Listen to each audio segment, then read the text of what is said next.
Bonsoir, mes bien-aimés dans le Seigneur. C'est de la part de votre frère Grégoire Montpouillard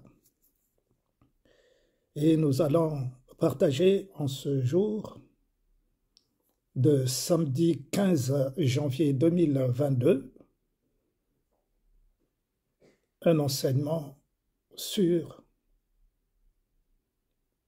bien évidemment, la parole de Dieu.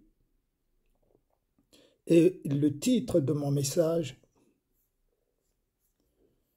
il est dans Osée, chapitre 4, verset 6, intitulé « Mon peuple périt par manque de connaissance ». Je voudrais donc m'adresser au peuple de Dieu, à tous ceux qui s'approchent de Dieu, aux serviteurs de Dieu que nous sommes. Cette parole est pour nous tous, qui avons la charge d'instruire selon la parole de Dieu.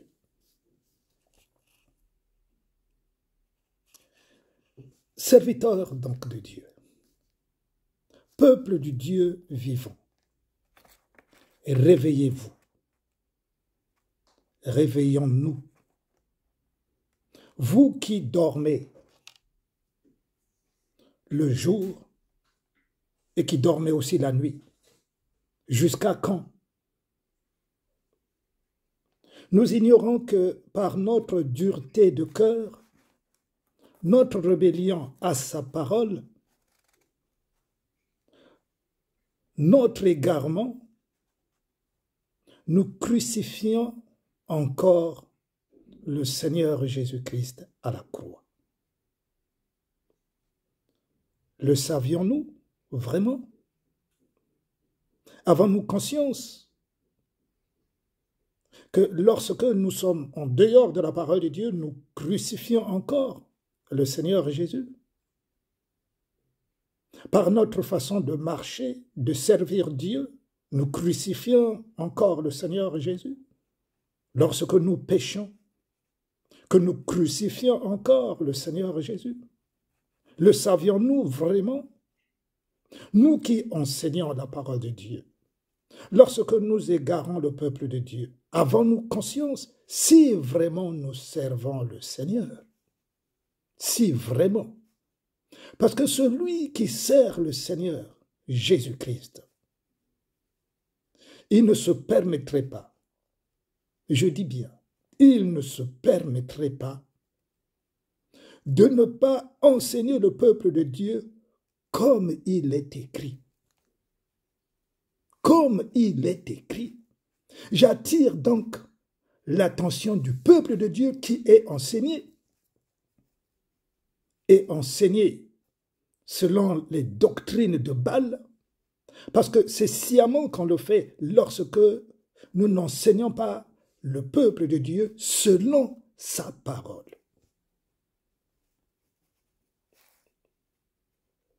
L'Éternel Dieu Tout-Puissant nous a parlé d'abord par ses prophètes. Nous ne voulons pas y croire.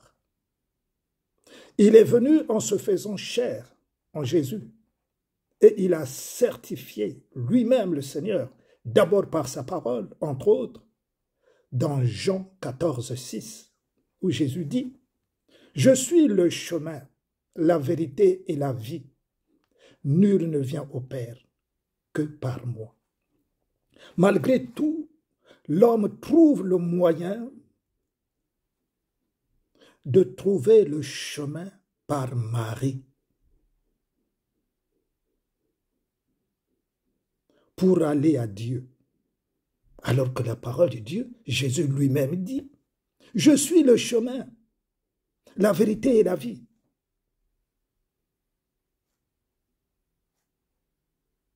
Est-ce que c'est Marie qui est morte à la croix pour nos péchés? Posons-nous cette question, mes bien-aimés. Non, bien sûr que non. Ce n'est pas Marie qui est morte à la croix pour nos péchés. Seul Jésus-Christ, par son sang, nous a réconciliés avec lui-même auprès du Père. Voilà l'une des doctrines du catholicisme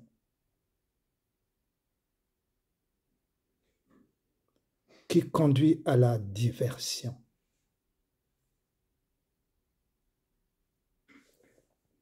Et la diversion, c'est l'enfer. Lorsque nous acceptons cette doctrine d'invoquer Marie, de prier Marie pour aller à Dieu, c'est de la diversion, c'est de l'idolâtrie. Parce que Marie n'est qu'une personne.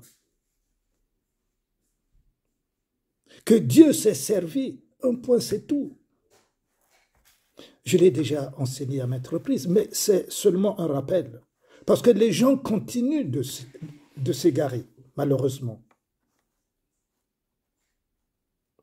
Mais à cela, la parole de Dieu nous apprend de grandes choses pour notre instruction. Le commencement du ministère Jésus, la parole de Dieu dans le livre de Matthieu, chapitre 4, versets 1 à 11, que le Seigneur Jésus-Christ, après avoir jeûné pendant 40 jours et 40 nuits dans le désert,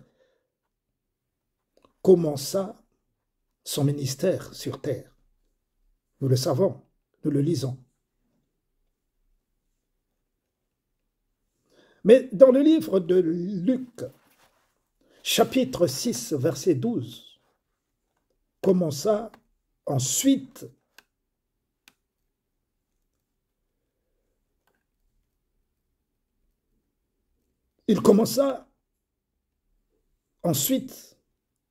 puisqu'il choisit là, dans ce chapitre, les disciples. Il se rendit donc sur la montagne pour prier, et il y passa toute la nuit pour prier Dieu. Quand le jour parut, il appela ses disciples, et il en choisit 12. Et nous les connaissons tous les 12. Nous les connaissons tous les 12. Aucune des femmes fit partie des 12 pour enseigner, malgré la charge de ces femmes qui se trouvaient auprès de Jésus.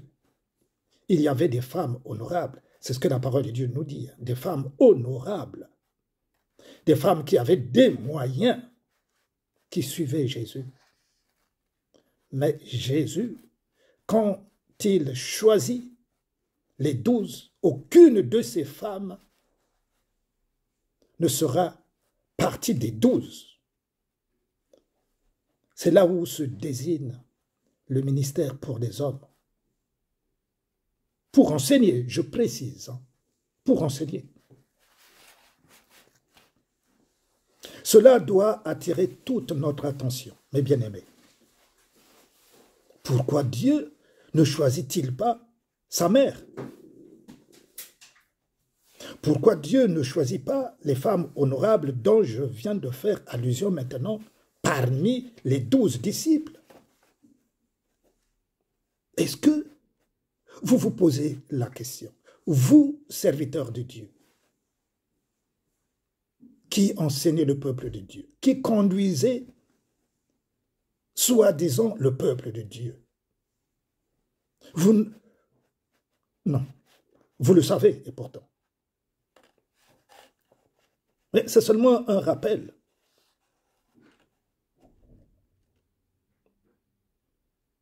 Dieu est un Dieu d'ordre. Et il a donné l'autorité à l'apôtre Paul d'enseigner dans ce sens. Quel sens?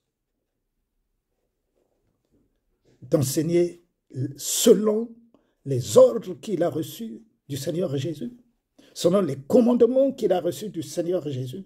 Comment il devait enseigner? Et c'est ce que nous devons faire aussi, nous, puisque notre exemple est Jésus d'abord, et puis les disciples. Parce que l'apôtre Paul le dit, soyez mes imitateurs. Nous donc, nous imitons Paul, qui est d'ailleurs l'apôtre par excellence, par qui nous avons reçu les enseignements que nous avons aujourd'hui.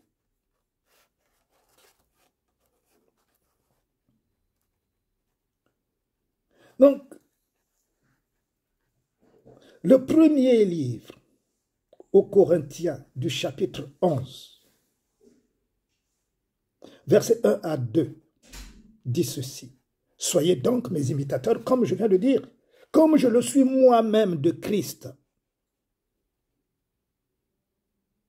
Paul est l'imitateur par excellence de Christ. Et nous le sommes, bien évidemment aussi, vis-à-vis de Christ, mais de Paul.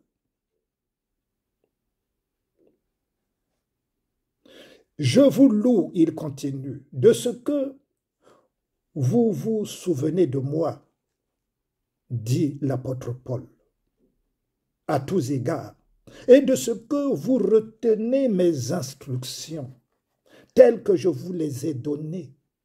Et l'apôtre Paul ajoute, à partir du verset 3, je veux cependant que vous sachiez que Christ est le chef de tout homme. Nous l'oublions, nos serviteurs de Dieu. Nous l'oublions. Mais on ne l'oublie pas. On ne l'oublie pas. Tu ne peux pas être serviteur de Dieu et oublier ses paroles. Puisque nous avons cette parole sous nos yeux chaque jour. Et si nous avons le Saint-Esprit nous le rappelle chaque jour. Donc, on ne peut pas dire qu'on l'oublie.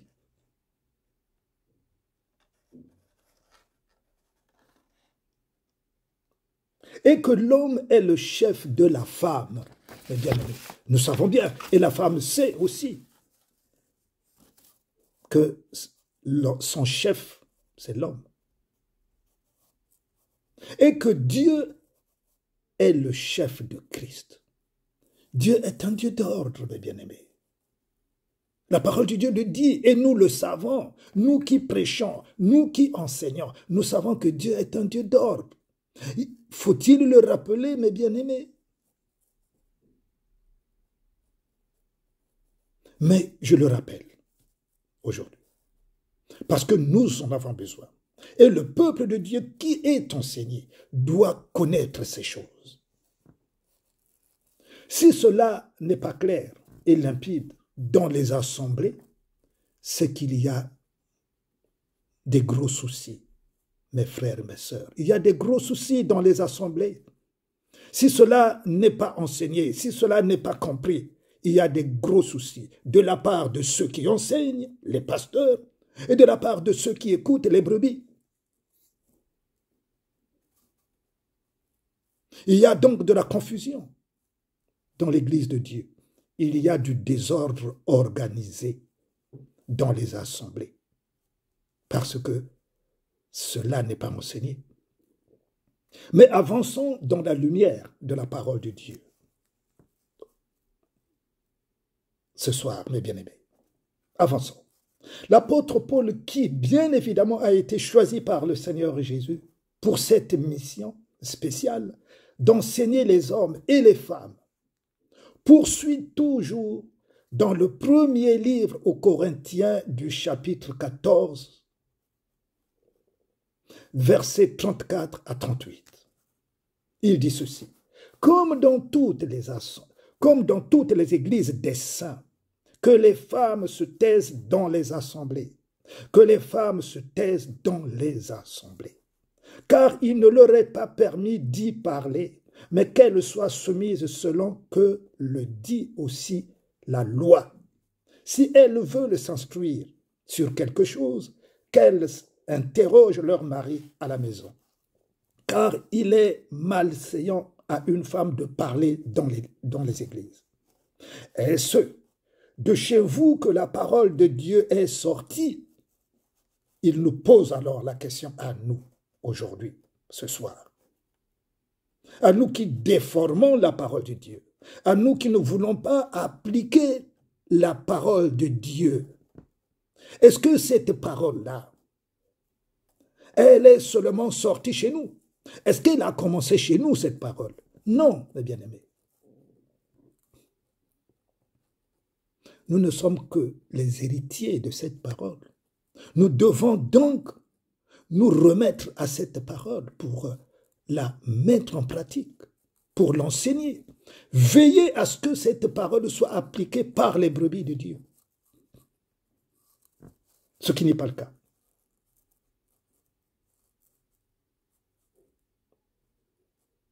Alors, il dit,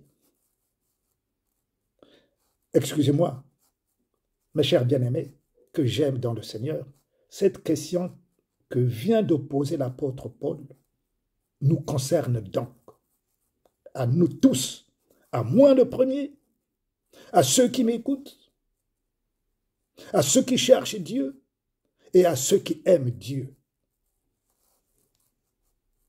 à nous tous qui transgressons la parole du Seigneur. C'est à nos dépens, mes frères, mes sœurs. Si nous n'avons pas la crainte, mes bien-aimés, alors,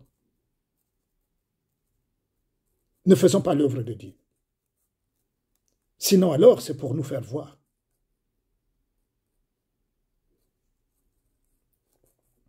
Et l'apôtre Paul de poursuivre en ces termes. Où est-ce à vous seuls qu'elle est parvenue?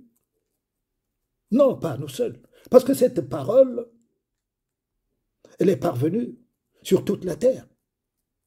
Sur toute la terre. Aujourd'hui, cette parole, elle est prêchée sur toute la terre.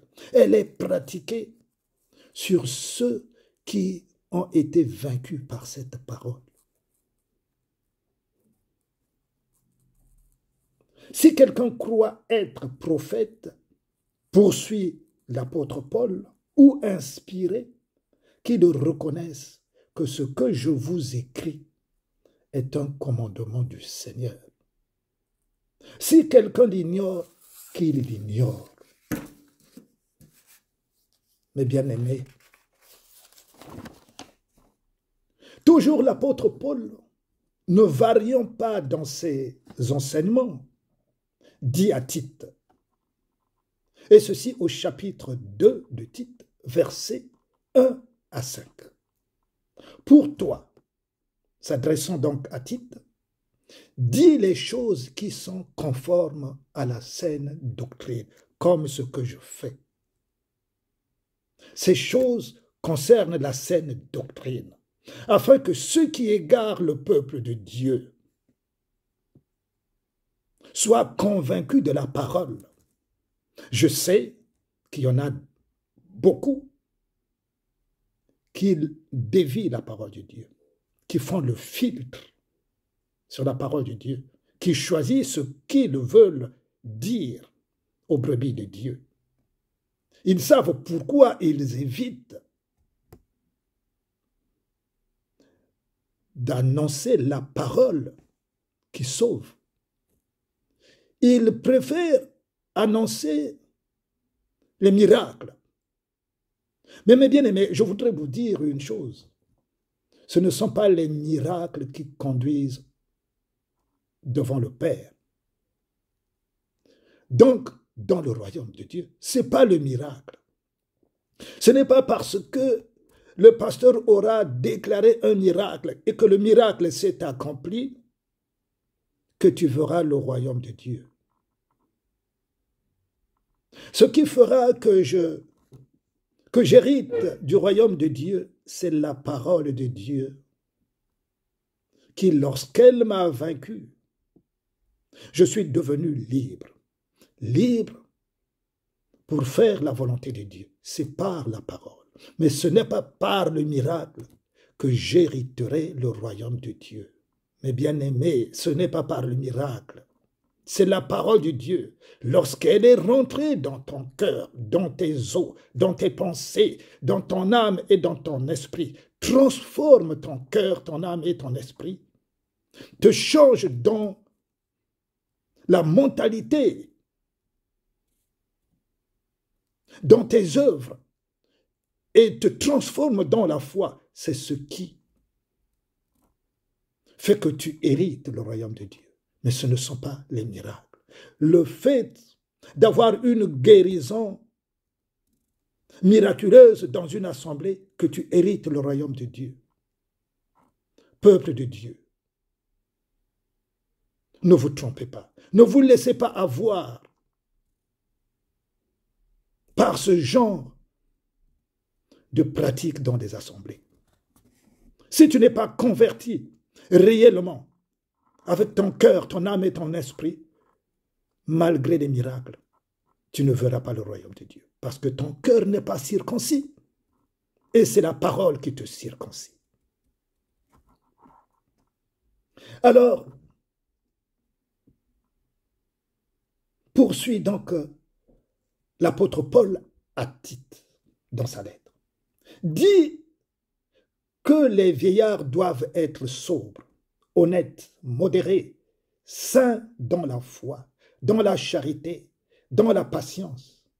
Dit que les femmes âgées doivent aussi avoir l'extérieur qui convient à la sainteté. L'extérieur de la femme, comme l'extérieur aussi de l'homme. Car il y a des hommes comme des femmes qui changent de peau. C'est de l'extérieur. Il y a l'extérieur qui, par les hommes comme les femmes, se tressent les cheveux. Il y a des hommes aussi qui se tressent les cheveux, comme les femmes qui se tressent les cheveux. Ne savez-vous pas que devant le Seigneur, c'est une abomination? Savez-vous d'où viennent les tresses? D'abord, mes frères, mes frères, mes sœurs dans le Seigneur, savez-vous d'où viennent les tresses? Je parle des tresses. Parce que tu peux faire des tresses avec tes propres cheveux, ce qui est une abomination. Mais bien aimé, pour les cheveux que vous mettez sur vos têtes et qu'on vous tresse en plus avec, c'est toujours une abomination, excusez-moi. Mes frères, c'est la parole de Dieu qui le dit. Ce n'est pas, mes bien-aimés, une femme ou un homme a-t-il besoin de ces choses pour être beau, pour être belle, mes bien-aimés? Nous ne sommes pas satisfaits de la beauté que Dieu nous a donnée. Mes bien-aimés, or nous sommes plus intéressés par l'extérieur de nos corps que ce que Dieu nous a créé, mes frères, mes sœurs. Nous ne sommes pas satisfaits. C'est là où, quand nous ne sommes pas satisfaits de ce que nous sommes, nous péchons contre Dieu. Il faudrait d'abord que nous soyons heureux de ce que nous sommes, comme Dieu nous a créés. Au lieu de rechercher les artifices de Jézabel. C'est là où nous crucifions encore Dieu. C'est la parole, mes frères. C'est seulement la parole. Je vous demande, s'il vous plaît, je vous exhorte, s'il vous plaît, mes sœurs, mes frères, qui êtes dans ces choses, dans ces pratiques, qu'un jour,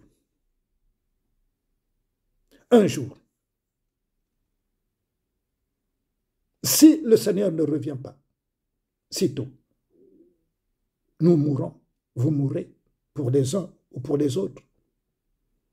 Mais c'est le diable qui se présentera devant vous. Savez-vous que le diable s'est présenté devant Moïse?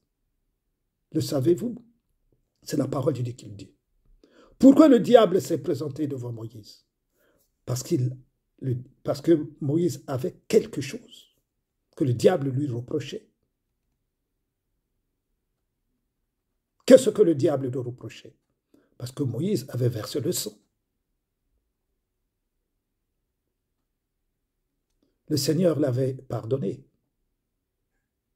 Mais ne comparez pas, et ne comparons pas, par rapport à la situation de Moïse et par rapport à la nôtre aujourd'hui, qui transgressons sans cesse le Seigneur par nos œuvres des ténèbres, par la parole de Dieu que nous transgressons sans cesse. Nous aurons des comptes à rendre au risque de nos vies.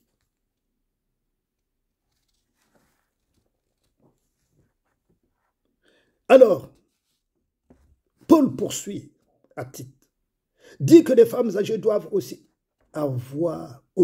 avoir l'extérieur qui convient à la sainteté, d'où les cheveux, d'où les maquillages. Il y a quelques mois, mes bien-aimés, le Seigneur m'a révélé ceci par rapport aux femmes ou aux hommes aussi qui portent des longs ongles. Les ongles. Nous devons couper nos ongles. Il y a les faux ongles, il y a aussi ceux qui les gardent pour que les ongles poussent davantage. Vous savez comment ils sont les démons? Est-ce que vous avez déjà vu un démon? Les démons portent des ongles. Des ongles, les démons.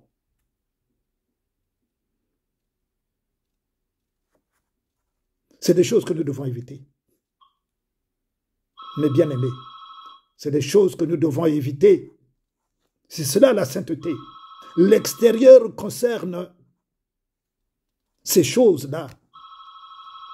Mes bien-aimés, l'extérieur, ce sont les ongles, ce sont les cheveux tressés, ce sont les maquillages. Tout ce qui est l'extérieur du corps de l'homme, c'est cela, mes bien-aimés, que nous devons comprendre. Sinon, nous raterons l'enfer, mes bien-aimés.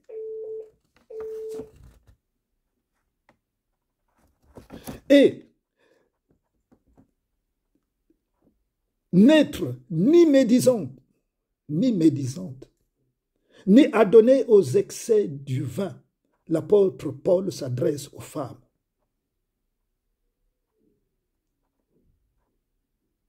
Qu'elles doivent donner de bonnes instructions dans le but d'apprendre aux jeunes femmes à aimer leur mari et leurs enfants, à être retenues, chastes, occupées aux soins domestiques, bonnes, soumises à leur mari, afin que la parole de Dieu ne soit pas blasphémée. Or, mes bien-aimés, beaucoup de ces femmes qui enseignent, parce que des femmes enseignent maintenant dans les assemblées, elles ne sont pas soumises à leur mari. Parce que tu ne peux pas avoir une femme, même si elle est soumise à son mari. Mais l'apôtre Paul a reçu du Seigneur que la femme ne doit pas enseigner. Interdit à la femme d'enseigner. Parce que la femme n'est pas le chef de l'homme. Une femme ne doit pas enseigner un homme. La parole de Dieu l'interdit. Le Seigneur l'interdit. Mais aujourd'hui, dans les assemblées, la femme enseigne. Elle prend autorité sur l'homme. Et c'est normal. Mais bien aimés, ce que nous faisons, ce que nous pratiquons, nous le regretterons devant le Seigneur. Parce que aujourd'hui, le Seigneur est corrigé par cette génération de pasteurs. Ils sont plus que Dieu aujourd'hui. Ils sont plus que les apôtres. Ils sont plus que Paul. Ils connaissent mieux que Paul. Mais bien aimés, Elles sont par contre têtues. C'est les femmes qui enseignent sont têtues. Elles portent des tresses, elles sont devant les autels, elles prêchent, elles prennent autorité. Ces choses doivent être dites au grand jour.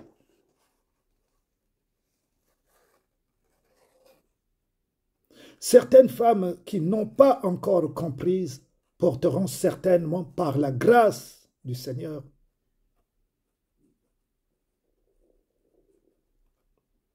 les paroles de l'apôtre Paul. Par la grâce du Seigneur, les paroles de l'apôtre Paul. Ce n'est donc pas, et loin de mes pensées, de jeter l'opprobre à mes sœurs. Ainsi, mes frères, ce n'est pas pour jeter l'opprobre, c'est pour corriger. Car la parole de Dieu, elle est là pour corriger, pour instruire. Je poursuis avec l'apôtre Paul dans la première épître de Paul à Timothée, verset 2, chapitre 2, versets 8 à 15.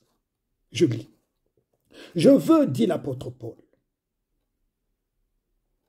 donc, que les hommes prient en tout lieu en élevant des mains pures, sans colère, ni mauvaise pensée. Je veux aussi que les femmes, vêtues d'une manière décente, avec pudeur et modestie, ne se parent ni de tresses, ni d'or, ni de perles, ni d'habits somptueux, mais qu'elles se parent de bonnes œuvres, comme il convient à des femmes qui font profession de servir Dieu.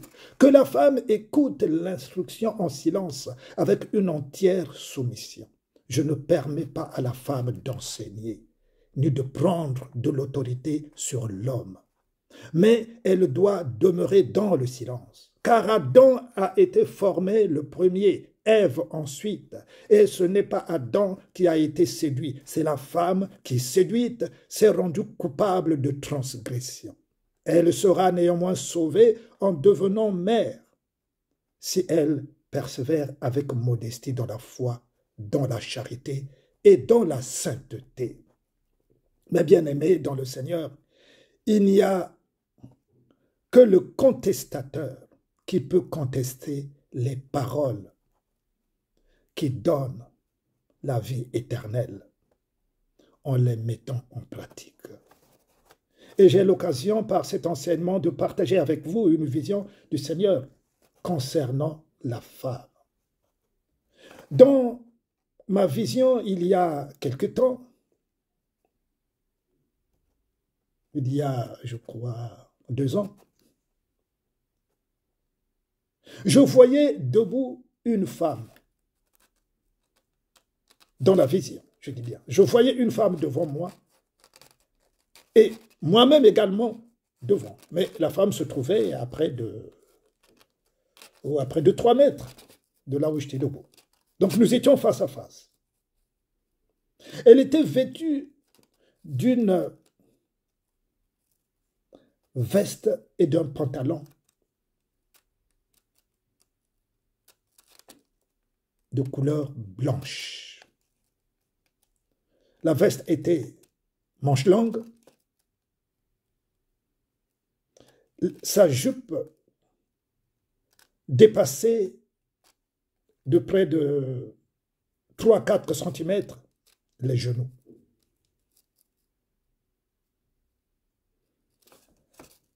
Elle n'était ni tressée. Elle n'était ni tressée. Elle avait des cheveux touffus, mais sans mouchoir sur sa tête.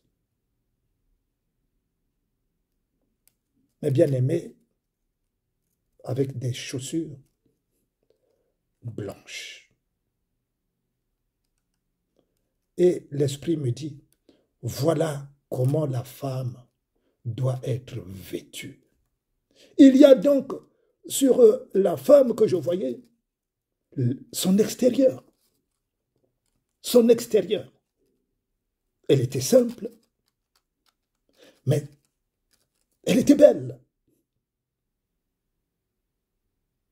Il n'y avait rien d'extérieur sur son corps, ni sur les cheveux, ni dans son corps. Et le blanc représentait son cœur qui était pur, la sainteté.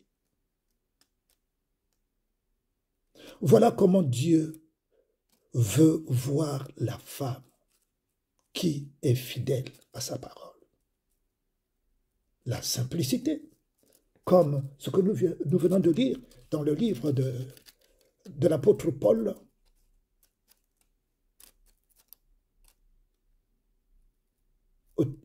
À Timothée.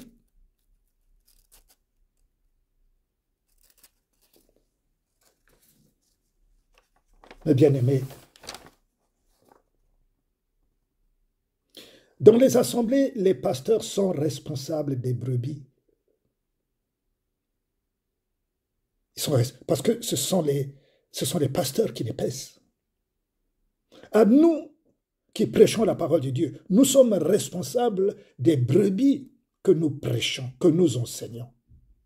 Parce que les brebis que nous enseignons doivent être convaincus de la parole que nous leur apportons, des enseignements que nous leur apportons. Mais si nous ne disons rien sur ces sujets, sur l'extérieur du corps de l'homme, du corps de la femme, si nous n'insistons pas, comment les brebis du Seigneur seront-elles instruites? Comment, mes bien-aimés? Parce que ces choses-là ne sont pas enseignées.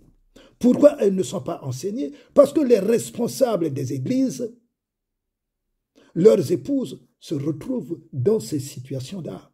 Elles ont les cheveux tressés. Elles ont des ongles dans leurs doigts qui dépassent même leurs doigts. Elles sont maquillées parce qu'elles ne sont pas satisfaites de leur beauté. Pardon. Ces choses-là, au contraire, elles sont encouragées dans les églises. Qu'est-ce qu'ils disent les pasteurs? Mais la femme doit être belle, non? Ah, la femme doit être belle. Donc Dieu, comme Dieu nous a créés vilains, moches, donc pour être belle, il faut les enjoues. C'est cela. Voyez déjà les doctrines dans les églises. La femme doit être belle. Mais la femme, bien évidemment qu'elle doit être belle. Mais ce n'est pas en ajoutant. Ce n'est pas en ajoutant que la femme doit être belle. Il y a même des femmes qui leurs cheveux sont cassés pour d'autres qui deviennent chauves. Vous savez pourquoi? Je vais vous le dire. Pas toutes, bien sûr, mais pour beaucoup, le Seigneur n'a pas été content. Et il n'est toujours pas content que la femme se tresse les cheveux, puisque sa parole est là. Il n'est pas content, mes bien-aimés, je vous le dis.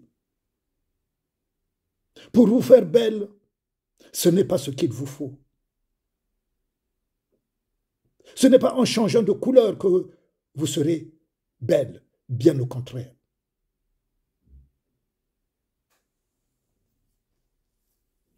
Donc, mes frères, mes sœurs, l'égarement dans les assemblées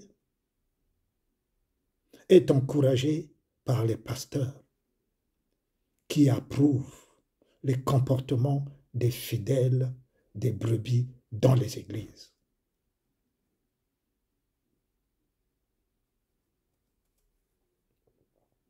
Vous savez, le véritable miracle, bien aimé, comme je l'ai dit au commencement, et je termine par là, ce n'est pas que lorsque quelqu'un prie pour toi, que Dieu accomplisse le miracle, que c'est par ce miracle que tu hérites le royaume de Dieu. le miracle le plus important dans la vie d'un homme, mes frères, mes sœurs, c'est de mettre la parole de Dieu en pratique. C'est que la parole de Dieu prenne toute la place dans ton cœur, dans ton âme et dans ton esprit. C'est là le miracle le plus important dans la vie d'un homme, dans la vie d'une femme. Parce que c'est ce miracle-là qui fait que tu hérites le royaume de Dieu, comme je l'ai dit au commencement, mes frères, mes sœurs. Ne nous laissons pas emporter par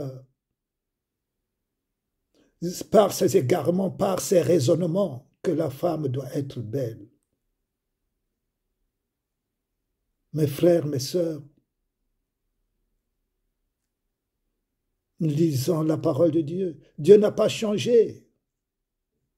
Dieu n'a pas changé. Il est le même hier. Il est le même aujourd'hui. Il sera le même demain. Il n'a pas changé.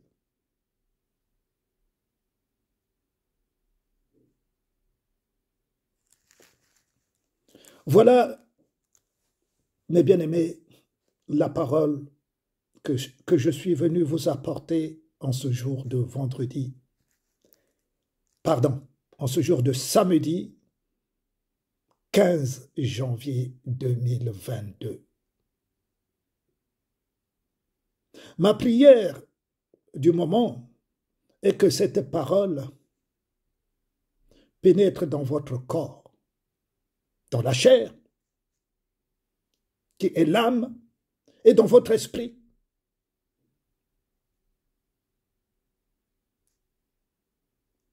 Parce que le corps doit rejeter. Le corps, c'est notre âme, les œuvres que nous faisons. Parce que notre âme dépend des œuvres. Notre âme doit rejeter ce qui est contraire à la parole de Dieu, donc à l'Esprit de Dieu. Et la parole de Dieu nous dit, ce que l'Esprit veut, la chair est opposée. Les deux sont opposés, mes bien-aimés. Mais lorsque les deux deviennent ensemble, c'est quand la parole de Dieu a vaincu les œuvres de la chair, donc a vaincu l'esprit. Et l'âme se plie. Nous devons renoncer, mes frères, mes sœurs, mes bien-aimés dans le Seigneur. Nous devons renoncer à tout ce qui est, à tout ce que nous sommes attachés de l'extérieur. Nous devons renoncer si, bien évidemment, nous voulons hériter le royaume de Dieu.